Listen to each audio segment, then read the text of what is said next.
What up, Romeo? I'm Leon the Paperback Maniac, coming at you with another vintage horror book review. Tonight, we are taking a look at Malsum by Gerald John O'Hara. This book was published by Avon in 1981, has some utterly glorious cover art there, as you can see. I will begin by reading the synopsis from the back cover. For 50 years, an American Indian sat in a white man's prison, and every day he escaped. His human name is Malsum, devil worshipper and worker of curses. He glides between worlds like a ghost between life and death, and for over half a century he journeyed from his prison cell to the place of darkness, the netherworld of Indian magic. Now he is a free man. His vengeance is just beginning. He's heading for home, a lonely town miles from anywhere on the edge of a great snowy forest. A town where a girl was raped and killed, and Malsum's two sons paid for it with their lives. It is winter, the season of the hunter, and the frail Indian wizard is making his final journey from life into sorcery, a terrifying transformation from human being into beast, a killing beast that can begin the hunt. So, this novel takes place in the 1950s in snowy rural New York State.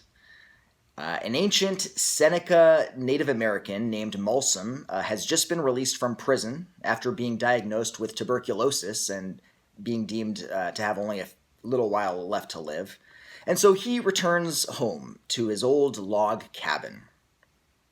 Now, Malsom is hell-bent on revenge for the brutal deaths of his two sons and for his own years of incarceration at the hands of the whites. Now, those whites will pay. You see, at 110 years old, Malsom is a wizard, or I guess more accurately, a warlock. And so when he goes home, he takes off his clothes, he stands naked before the fire, he starts chanting his imprecations, his curses, his demonic spells. As he's doing this, a piece of paper blows in through the window of his cabin, and it's a wanted poster for a renegade deer named Shaman that has been out goring hunters and causing massive destruction to crops.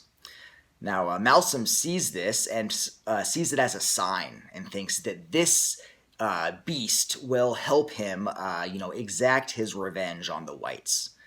And so he goes out the next day. He paints himself up with these, dark, arcane, magical symbols, and he goes looking for this wanted deer.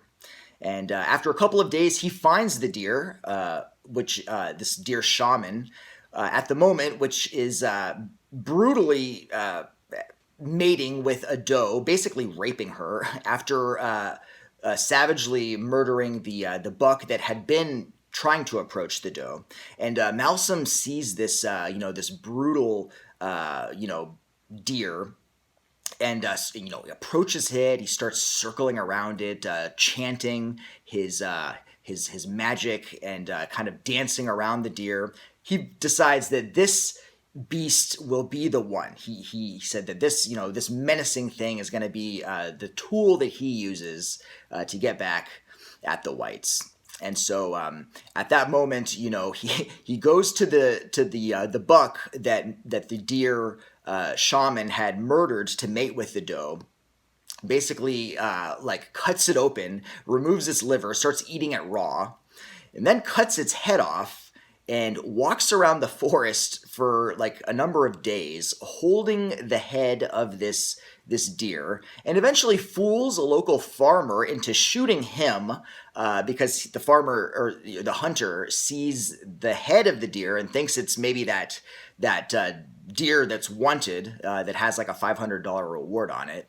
But he shoots Malsum instead, and this is all part of Malsum's plan. And Malsum lies there, and he expires, and eventually conjures up these dark forces, these demonic spirits, to help him transfer his soul into the body of this shaman, this deer, and goes about exacting his revenge.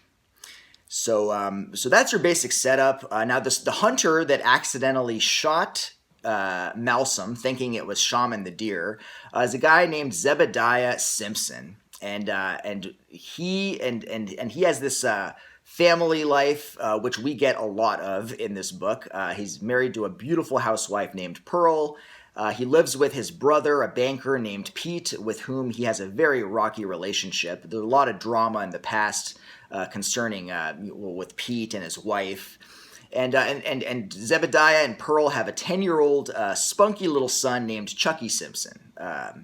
And we do get a lot of family history. In fact, I'd say the majority of this book kind of concerns the Simpson household, and their sort of battle with Malsum, which has now possessed the body of this deer and is causing all kinds of mayhem, attacking kids and all this stuff.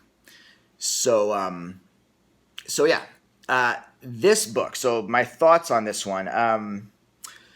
It's got some solid writing. There are some actually surprisingly heart-wrenching scenes. Every now and then, the author will go into the point of view of a doe the moment that it's been shot by a hunter, and like the way that he describes sort of like the shock of the moment when the deer doesn't know what's happening before the slug like rips through its face and spatters its brains across the snow. Pretty effective writing. It's got some great snowy New York atmosphere. This book, it's a great winter book. It's got a good setting, a good winter setting. I will say though, maybe one of the biggest negatives about this book is that the pacing is quite slow. It's very, very deliberately paced. As I said, a majority of the book does deal with the Simpson family and this household, and there's a lot of drama, almost melodrama there between this guy Zebediah, this hunter, kind of a cold, callous hunter, and his wife Pearl, and the strange relationship that Zebediah, this hunter, has with his brother and with his 10-year-old son, and sort of the jealousy he feels, and knowing that his son, with whom he has such a strange relationship, his son doesn't really love him. In fact, maybe even hates him and loves his brother Pete, and Pete is kind of like more of the surrogate father than Zebediah. So a lot of drama there. Characterization, which is good, but sometimes almost a little too much, because it does affect the pacing. Now, there's also some very cringy racism in this book. Some racist epithets that really date the book and make it feel a lot older than. I mean, this book was published in 1981. I mean, granted, it does take place in the 50s, of course, and you have to consider that. But just you get the impression, though. I mean, it is still quite cringy in some of the racism there. Also quite sexist. Again, possibly, you could say reflecting the times in which it is set, the 50s. But I mean, just some really, some really. I mean, the female characters are just kind of laughable. Like, I did write down a quote concerning Zebediah's housewife Pearl. There's a part. It says, quote, "She had no idea Zeb would stay out so long. Guns frightened her, and the old shotgun would be little comfort if that crazy deer appeared while her menfolk were away." And by the way, that Pearl is a woman who will stand by her man no matter what, even after he backhands her in rage, causing blood to well up in her mouth. Definitely a little dated in its sort of depiction of women. I really could not stand, actually, the character of Zebediah, this guy. I just found him to be a very obnoxious, sort of drunken hick who just makes life miserable for everyone around him, his wife, his kid, his brother. I did not like that character, and just kind of was waiting for him to just get gored by this deer. I just wanted him to just like get mutilated. Well, not mutilated, but just, mauled by him. He was a kind of annoying guy. Plus sides, Shaman, the possessed deer, has a really cool appearance. He's got like these like long diagonal scars running down his back. His old like fur or his hide is like pocked with all of the bullets that have grazed his skin from the hunters who tried to kill him, and they're still like kind of red and festering. He's got this twisted, gnarled rack of antlers with like narrowed points, which he uses, to like gore people. He's got these sickly yellow eyes. Really cool, just a cool character. I kind of, the scenes where he was in it, I definitely perked up. And I do wish that there was a little more of Shaman or, Malsum possessed deer here.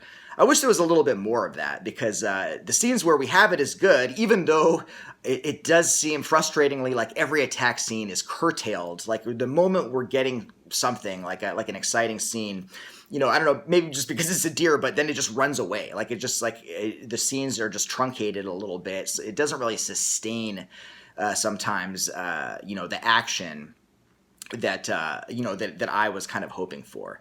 And I will say that while the book is ostensibly about this possessed killer stag, I mean, it is far, far from like the animal attack books from like say Great Britain in the 1970s and 1980s. It's a lot, as I said, slower paced and more character driven. And that works for both its advantage but also its detriment. I mean, yes, it's nice to have these fleshed out characters, but at the same time, there just was not as much sort of action really as I would have liked to see. It's a far cry from, like say a novel like James Herbert's The Rats. And I don't need like every other page being like some sort of like animal attack. I mean, I'm not looking for, like a Sean Hudson or even a John Halkin type book. But I mean, I could have done, with a little like James Herbert, I feel like knew how to balance characterization, but still really deliver the goods consistently, in books like, with The Rats and things like that.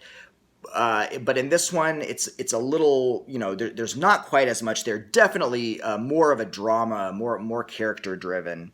But it was it was a good book. It was not a great book. I didn't love this book as I thought I was going to. I did like it. I appreciated the writing, the atmosphere.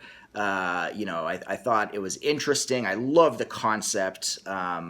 Of it's this could never, I feel like, be written now, but just like having a Native American like possessing the the body of a deer to sort of get revenge on the whites. I thought that was cool, and the execution was there, but pacing wise, could have been a little better. Could have had a little more action. I mean, this book, it took me a while to read. I mean, this took me like almost 2 weeks to read. I feel like it should have been a faster read. There were times I even almost wanted to skim, and I'm not a skimmer. I don't like to do that, but I feel like the pacing is really the biggest issue here. I would have loved to see more action. And I thought that there was a couple of missed opportunities. Like there at one point there was a theory among the townsfolk that if Malsom completes his curse, then all the thousands of woodland animals might, like Shaman, become possessed by the dissident spirits of demons, basically, of demonic forces. And wow, if that would have happened, that would have been quite something. But sadly, that didn't happen.